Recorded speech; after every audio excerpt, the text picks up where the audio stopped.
High everyone, welcome to Sarika's recipe. तर आज आपण बघणार आहोत अतिशय टेस्टी आणि झटकीपट होणारी अशी कोकोनट कोको बर्फी। ही बर्फी खूप कमी वेळेमध्येच बनवून तयार होते आणि त्यासाठी काय साहित्य लागतं तुम्हाला अचूक प्रमाणासकट मी आजची रेसिपी सांगणार आहे। चला तर आपण रेसिपीला सुरुवात करूयात। तर इथे बघा मी 100 ग्राम दूध पावडर घेतली आहे आणि त्याच वाटीने मी 1.5 वाटी दूध घेतलं आहे। तर आता यामध्ये आपल्याला या दुधामध्येही दूध पावडर टाकून घ्यायची आहे। आता मी यापेक्षा छोट्या वाटीने 1 वाटी साखर घेतली आहे। ते साखरेचं प्रमाण तुम्ही तुमच्या गोडीच्या आवडीनुसार करू शकता। तर मी ते थोडंसं गोड करते त्यामुळे मी छोटी 1 वाटी पूर्ण साखर टाकली यामध्ये आणि छान असं एकजीव होईल असं मिक्स करून घ्या। हे बघा छान असं एकजीव झालेलं आहे। आता या मिश्रणाला आपल्याला गॅसवरती ठेवायचं आहे। लक्षात ठेवा दूध पावडरच्या गाठोळ्या पूर्णतः मोडल्या गेल्यावरच हे मिश्रण गॅसवरती ठेवा। आता बघा गॅसची फ्लेम मीडियम करायची आहे आणि मीडियम फ्लेमवरती हे असं मिक्स करत राहायचं आहे। तर बघा ह्याला थोडीशी उकळी आली आहे तर गॅसची फ्लेम स्लो करायची आहे आणि सतत चमच्याने ह्याला ढवळत राहायचं आहे जेणेकरून हे खाली लागणार नाही। 10 मिनिट झालेले आहे, दूध आपलं अटलं आहे बऱ्यापैकी।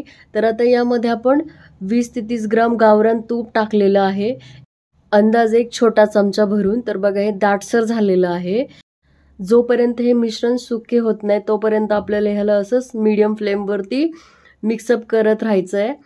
तर हे बघा बऱ्यापैकी आपलं मिश्रण अजून दाटसर झालं आहे। हे मिश्रण घट्ट होण्यासाठी मला इथे 20 मिनिट लागले आहे। तर बघा बऱ्यापैकी सुकलं गेलेलं आहे। तर आता या स्टेजमध्ये आपल्याला इथे 20 ग्राम कोको पावडर टाकायची आहे। आता गॅसची फ्लेम स्लो ठेवायची आणि ही कोको पावडर यामध्ये ॲड करायची आणि पुन्हा एकदा चमच्याने याला व्यवस्थित असं मिक्स करून घ्यायचं आहे। लक्षात ठेवा कोको पावडरचं प्रमाण हे 20 ग्रामच घालायचे। जास्त कोको पावडर घातली तर बर्फी आपली कडवट होते। कोको पावडरचा हा कडवट स्वाद लागतो जास्त झालं तर, त्यामुळे अगदी कमी प्रमाणातच कोको पावडर इथे यामध्ये टाकायची आहे। तर बघा हे छान असं मिक्सअप झालेलं आहे। तर आता या स्टेजवरती आपण यामध्ये ॲड करणार आहोत 50 ग्राम सुकलेला नारळाचा चुरा। तर याला डेसिकेट कोकोनट म्हणतात। तर आता हे डेसिकेट कोकोनट आपण थोडं थोडं यामध्ये ॲड करायचं आहे आणि मिक्स करत जायचं आहे। हा खोबऱ्याचा चुरा आहे ना तर थोडा थोडा करूनच यामध्ये आपल्याला ॲड करायचं आहे। सगळा जर एकखटीत टाकला तर त्यामुळे यामध्ये गाठोळ्या देखील होऊ शकतात, म्हणून अगदी थोडा थोडा करून टाकायचं आणि व्यवस्थित असं याला मिक्स करायचं आहे। तर आता बघा सगळा चुरा आपण यामध्ये ॲड केला आहे आणि छान असं मिक्सअप झालेलं आहे। आता गॅसची फ्लेम बंद करायची आहे। तयार मिश्रण आपल्याला ह्या बर्फीच्या ट्रेमध्ये टाकून घ्यायचं आहे। तर इथे मी एक ट्रे घेतला आहे, त्यामध्ये बटर पेपर टाकून घेतला आहे आणि त्यावरती हे मी मिश्रण टाकते आहे। तर बघा सर्व मिश्रण आपलं टाकून झालेलं आहे। तर आता आपण याला चमच्याने व्यवस्थित असं स्प्रेड करून घ्यायचं आहे हलक्या हाताने। अशा पद्धतीने मिश्रण छान असं ट्रेमध्ये आपलं स्प्रेड करून झालेलं आहे।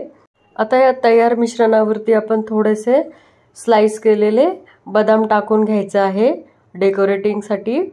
ऑप्शनल आहे, तुम्हाला नको असेल तर नका टाकू, पण छान दिसतात म्हणून मी टाकले।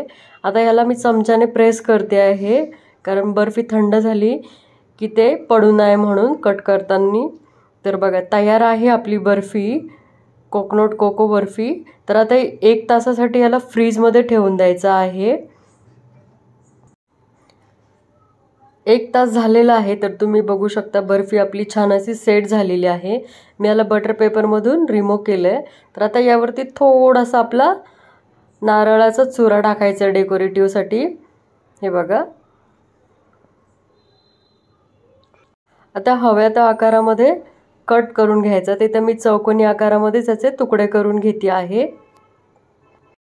तर फ्रेंड्स तुम्ही देखील नक्की ही रेसिपी करून बघा, या पद्धतीने तुम्हाला देखील नक्की आवडेल।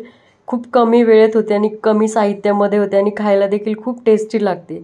तर फ्रेंड्स तुम्हाला ही रेसिपी आवडली असेल तर व्हिडिओला लाईक करा, तुमच्या फॅमिली फ्रेंड्ससोबत हा व्हिडिओ नक्की शेअर करा। तर बघा आपलं बर्फीचं कटिंग करून झालेलं आहे। तर आता मी यातला तुम्हाला एक पीस तोडून दाखवते आहे। बघा खूप छान अशी सॉफ्ट झालेली आहे आपली बर्फी आणि दिसायलाही खूप छान दिसते आहे। तर बघा दिसायला खूप छान दिसते बर्फी आणि तोंडात अगदी टाकल्यावर सहज विरघळून जाते. तर भेटूयात अशाच एक नवीन रेसिपी सोबत नवीन व्हिडिओमध्ये.